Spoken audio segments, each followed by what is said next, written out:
Temas económicos en nuestra pantalla. ¿Cómo le va? Bienvenido. Vamos a revisar titulares. Vamos a hablar de lo que está ocurriendo con este éxodo masivo en Perú. Miles de personas retornan a sus pueblos por hambre y falta de trabajo. Boeing rompe con Embraer, arbitraje y acciones a la baja. La pandemia dispara las ganancias de Bayer.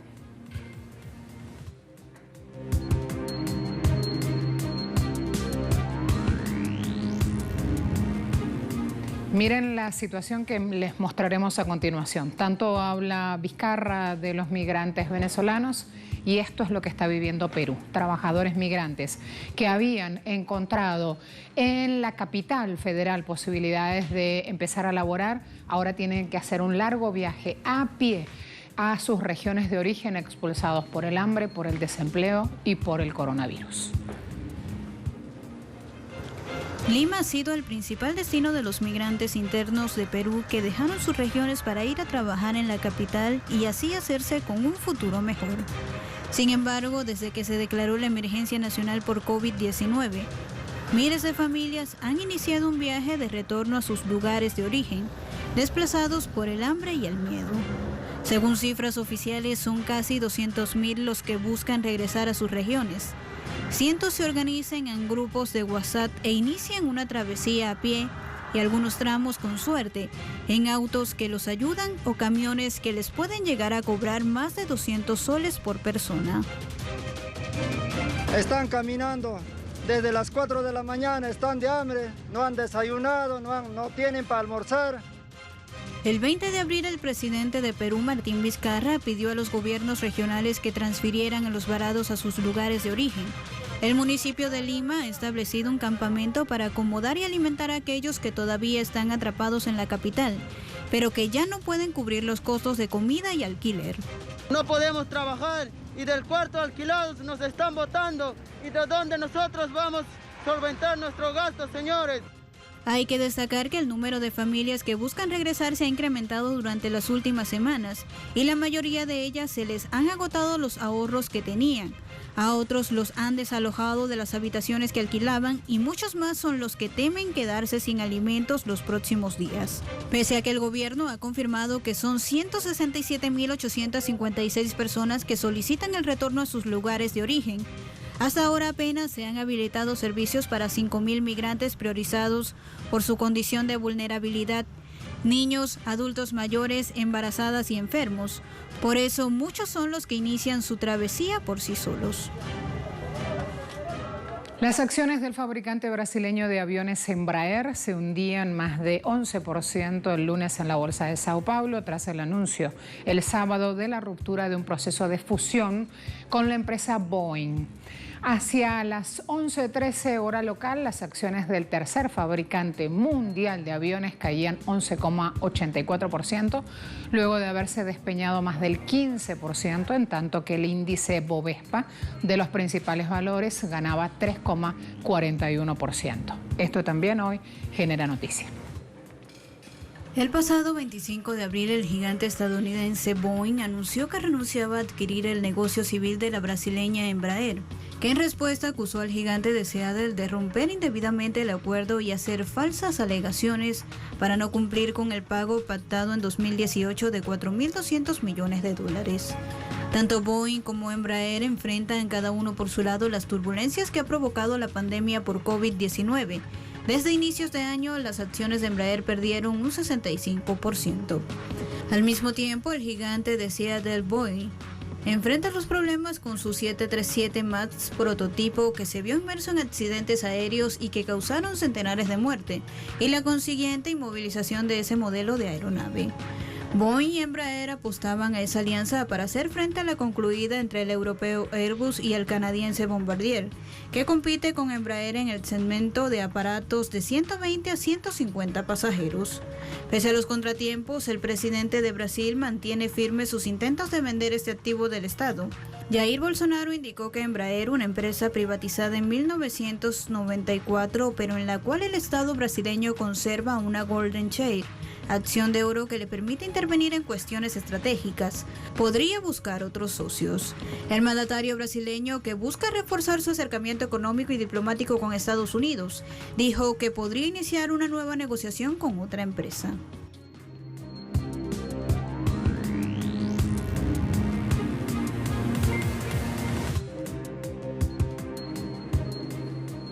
El presidente de Venezuela, Nicolás Maduro, designó este lunes a Tarek El Aissami como nuevo ministro de Petróleo, de acuerdo al decreto 4190 de Gaceta Oficial. Destacamos que con el nombramiento oficial, El Aissami queda facultado de realizar reorganización y reestructuración del Ministerio de Petróleo para garantizar seguridad energética en el país.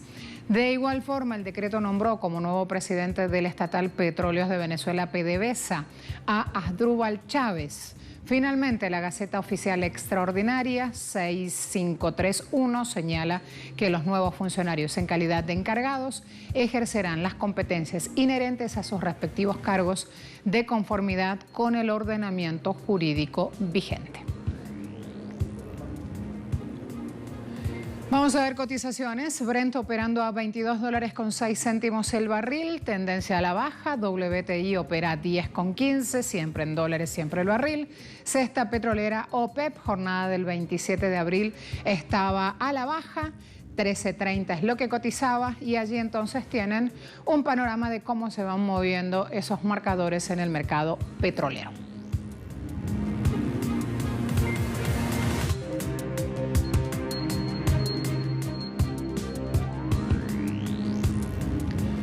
Hoy, como cada martes, se realiza en Brasil un ciclo de conferencias online de la Cátedra Banco del Alba en el marco de esta cooperación académica con el Observatorio de Integración Económica de América del Sur de la Universidad Federal de la Integración Latinoamericana, UNILA por la sigla. Hoy le toca el turno a Iván Chatén, gerente de proyectos del Banco del Alba Venezuela, quien hablará sobre la nueva arquitectura financiera regional. 6 de la tarde, hora de Brasil, 5 de la tarde, hora local en Venezuela.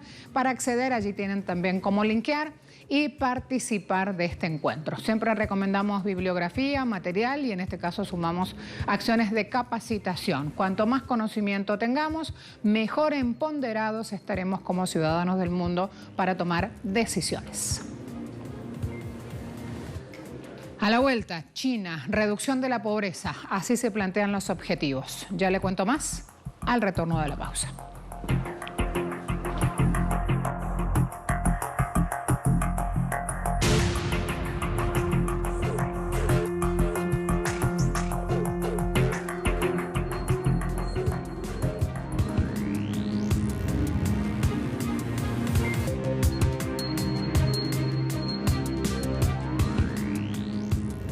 Veamos a continuación cómo 19 naciones que usan la moneda única del euro indican que se reducirá notablemente este año y más durante la crisis financiera anterior.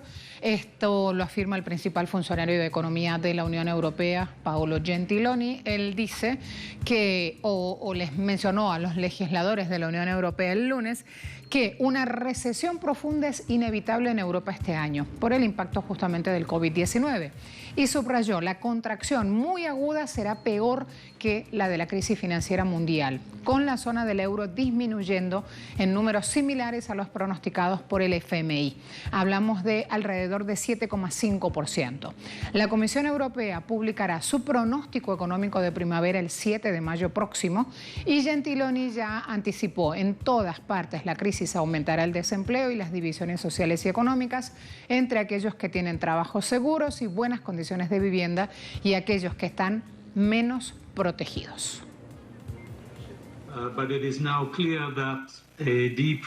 El brote y la propagación de la pandemia ha cambiado nuestra perspectiva económica dramáticamente. Ya era frágil antes de la crisis debido a los riesgos a la baja, pero ahora está claro que una profunda recesión en Europa es inevitable este año. Como dijo Vladis, presentaremos el 7 de mayo nuestro pronóstico de primavera. Podemos tener como referencia las últimas perspectivas económicas mundiales del FMI, lo que da a la economía mundial una reducción negativa de un 3%. En el Líbano, cientos de manifestantes protestan por el deterioro de la calidad de vida y, por ende, por la caída económica que viven en medio de esta pandemia. A pesar de un bloqueo por coronavirus, hombres y mujeres, niños también, marcharon por las calles cantando "Revolución, revolución". Intentaban llegar a la casa de un parlamentario, pero el ejército los rechazó. Se generaron enfrentamientos, algunos manifestantes arrojaron piedras y el ejército disparó al aire tratando de dispersar a esta multitud. Plaza Al-Nur, allí se daban los hechos. El Líbano está enfrentando su peor crisis económica desde la guerra civil del 75, ahora agravada por un bloqueo nacional para parar la propagación del virus. La libra libanesa ha perdido más de la mitad de su valor y los precios se han disparado. Hablamos de los precios de la canasta básica familiar. En todo el país pasa esto, pero Trípoli se ha visto especialmente afectado porque más de la mitad de su población ya había estado viviendo por debajo del umbral de la pobreza. El cambio de mentalidad allana el camino para el alivio de la pobreza en una aldea del noroeste de China. Hemos tomado esta lectura, esta visión, para mostrarla justamente y debatir sobre lo que implica un cambio de actitud. La aldea de Lianchan, ubicada en la ciudad de Tianshui, en la provincia de Gansu, en el noroeste de China, fue una vez una aldea profundamente empobrecida. En 2013, la comunidad tenía 321 hogares y 213 de ellos, con 921 personas, figuraban como hogares afectados por la pobreza. En ese momento, muchos aldeanos no tenían ningún entusiasmo para mejorar sus vidas, pero una vez que empezaron a ver cómo otros aldeanos comenzaron a vivir de forma más digna mediante esfuerzo y trabajo, comenzaron a cambiar su mentalidad, por lo que en la actualidad disfrutan de una vida mejor después de librarse de la pobreza. Lo más difícil para el alivio de la pobreza radica en la mentalidad de las personas. Algunos aldeanos sabían que las políticas de alivio de la pobreza eran buenas para ellos, pero aún se negaron a hacer un cambio. Su demanda era solo para tener suficiente comida para vivir y suficiente ropa para vestir. Tal mentalidad solía arrastrar el ritmo de alivio de la pobreza. Lian Xiaohong nunca pensó que podría salir de la pobreza, pero al mirar cómo otras personas se habían mudado a casas nuevas, se dio cuenta que mudarse de su casa vieja era posible, pero para ello había que hacer algo. Sabía que tenía que hacer un cambio. Tenía miedo de sentarme bajo el sol, ya que la gente se reía de ti por no hacer nada. Otras personas se habían mudado a casas nuevas, pero yo todavía vivía en la casa vieja. No podría quedarme inactivo. Bajo el sol nunca más. Debo trabajar duro y ganar más dinero. Lian comenzó a ganar dinero transportando mercancías con triciclo y mientras tanto comenzó a aprender técnicas de cultivo. Este año Lian ha plantado acres de pimientos y nogales y también ha terminado la renovación de su antigua casa. Pero este esfuerzo no debe venir solo. Tiene que contar con el apoyo de un Estado que promueve políticas públicas en pro del desarrollo de la mayoría de las personas. Eso se está evidenciando en la apuesta del gobierno chino para erradicar la pobreza. Desde Beijing están elaborando planes para ayudar a las personas a dejar atrás este flagelo. Entre los planes se encuentran la plantación de árboles frutales, la cría de ganado, la generación de energía fotovoltaica y el papel modelo de la cooperativa de agricultores. Hay que acotar que debido a la epidemia de COVID-19, muchos aldeanos no pueden salir a trabajar, pero en lugar de quedarse en casa para matar el tiempo, ahora están haciendo diversos trabajos dentro de la propia aldea. No crean que todos perdemos en un contexto de pandemia. Si no, a la vuelta van a ver las utilidades de Bayer.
Si bien la pandemia se ha cobrado la vida de más de 200.000 personas a escala mundial y ha puesto en jaque incluso a las potencias económicas, existen sectores que lucran a medida que se propaga el virus. Caso Bayer. Este grupo alemán informó el lunes de una fuerte alza de más de un 20% de sus ganancias primer trimestre 2020 y ese aumento equivale a unos 1.500 millones de euros. Se da producto de la creciente demanda en el sector salud a causa del coronavirus. Bayer obtuvo una facturación de 12.800 millones de euros en este primer trimestre. La división agroquímica aumentó facturación 6,1% y sigue beneficiándose de la compra del grupo estadounidense Monsanto en el año 2018, que le permitió a Bayer convertirse en número 1 del sector. Pero no todo son noticias buenas para Bayer. El gigante de la industria química y farmacéutica reveló que su filial estadounidense Monsanto enfrenta 52.500 demandas judiciales por el herbicida glifosato. La compra de Monsanto hecha por Bayer en 2018 por unos 66.000 millones de dólares le trajo consigo a la alemana dolores de cabeza debido al producto Roundup, un herbicida fabricado con glifosato clasificado como potencialmente cancerígeno en 2015 por el Centro Internacional contra el Cáncer, una dependencia de la OMS.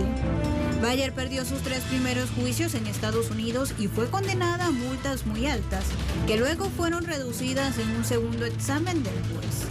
El grupo intenta, con la ayuda del abogado estadounidense Ken Finberg, cerrar el caso con un acuerdo y podría aceptar pagar hasta 10.000 millones de dólares según el Wall Street Journal. Las tenazas de las grandes multinacionales se han posado sobre las reservas de agua, la compra de vastas extensiones de tierra y sobre todo en numerosas y costosas investigaciones dirigidas a la producción acelerada de alimentos. ¿Para qué es esto? Porque ya saben que se viene una alta demanda de la población con insumos básicos. Hay estimaciones que dicen que esa demanda podría ascender a 9 billones en el año 2050. Henry Kissinger dijo en los años 70, quien controla los alimentos controla a la humanidad, y eso al parecer lo entendió y muy bien el gigante alemán Bayer. En lo que fue llamada la operación más costosa de la historia hace 2 años, Bayer engulló a Monsanto, una mega compañía estadounidense que produce pesticidas y semillas modificadas genéticamente resistentes a sus propios productos químicos. Mientras más de 2.000 millones de personas a escala mundial se ven privadas en su derecho a la salud, Bayer domina el mercado farmacéutico. La compañía se da el lujo de superar ganancias por ventas de armas o el del negocio de las telecomunicaciones.